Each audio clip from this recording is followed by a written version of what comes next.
Buenas noches con todos. Nosotras somos estudiantes del primer semestre de Psicología General de la Universidad Técnica del Norte y les vamos a hablar sobre el origen y desarrollo embrionario del sistema nervioso humano.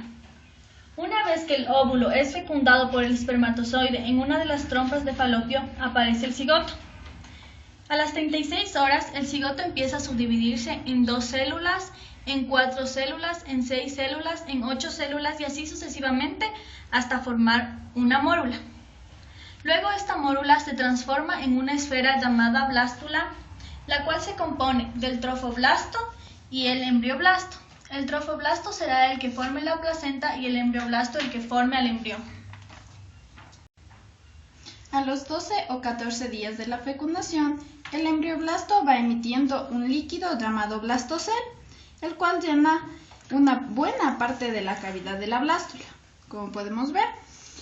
Mientras tanto, este embrioblasto se va convirtiendo en una pequeña masa de células, las cuales se agrupan en un extremo de la blástula, en donde la parte externa va a formar una pequeña hendidura y a lo largo de esta se van a formar 3 capas, las cuales son el ectodermo, el cual es la parte externa, el mesodermo, la parte de la mitad, y el endodermo, la parte interna de esta, que luego se va a pasar a llamar la gástrula.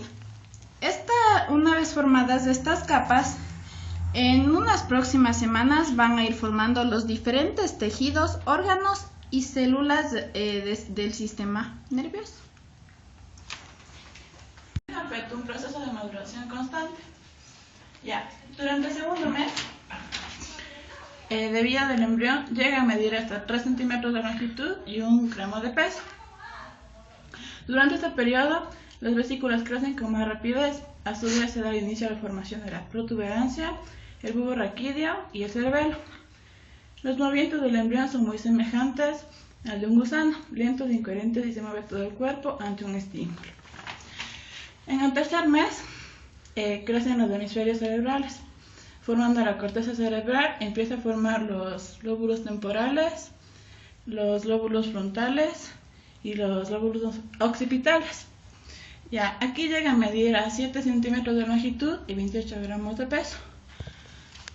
Al cuarto mes, ya empieza a formarse otras cisuras. La cara toma forma humana, el cabello va creciendo en la cabeza y ahora tiene una longitud de 18 centímetros y 113 gramos de peso.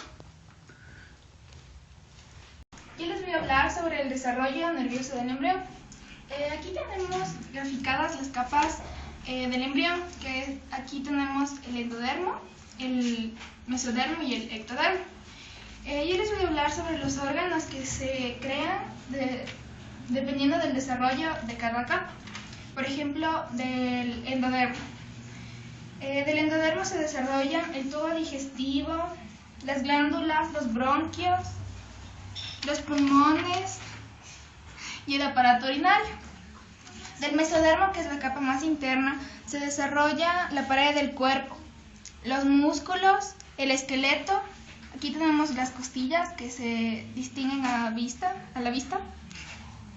El aparato circulatorio y el aparato excretor. Y del ectodermo, que es la capa más externa, se desarrolla el sistema de plegarse o envolverse sobre sí mismo. El ectodermo empieza a hacerse más grueso y forma la placa neural, que al plegarse de nuevo origina el surco y el tubo neural. De esta misma región se van formando cinco vesículas secundarias, de las cuales se van a empezar a formar diferentes partes del cerebro y la médula espinal. Para este momento el embrión mide unos 6 centímetros y en este momento empieza a formarse la columna vertebral. Bueno, yo les voy a exponer acerca de las vainas de mielina cuando estas recubren al sistema nervioso y en especial a las neuronas del individuo.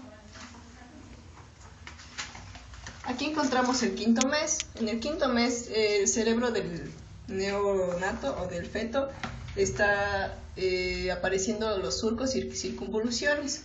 Aquí tenemos la neurona. Dentro de ella empiezan las vainas de mielina, empiezan a recubrir los axones de todas las neuronas.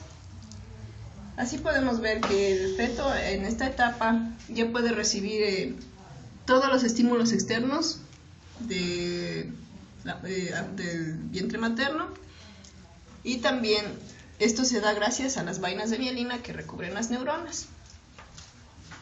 En el 6º mes las vainas de mielina empiezan ya a recubrir lo que es el bulbo raquídeo y la médula en mayor proporción. Tenemos el 7º mes, donde gracias a que todo esto de la mielina empieza a recubrir lo que es la corteza cerebral, el sentido del tacto, del gusto, del olfato y de la visión se ven mucho más desarrollados. Por otra parte, en la subcorteza o el subcórtex, las vainas de mielina empiezan poco a poco a aparecer de manera rudimentaria. Aquí el feto mide 42 centímetros y pesa 1360 gramos. En el 8º y 9º mes, el feto tiene su cerebro un peso de 400 gramos. A partir del 7º, 8º y 9º mes empieza ya la edad de viabilidad, donde el feto ya puede nacer y puede sobrevivir en el medio externo, fuera del vientre materno.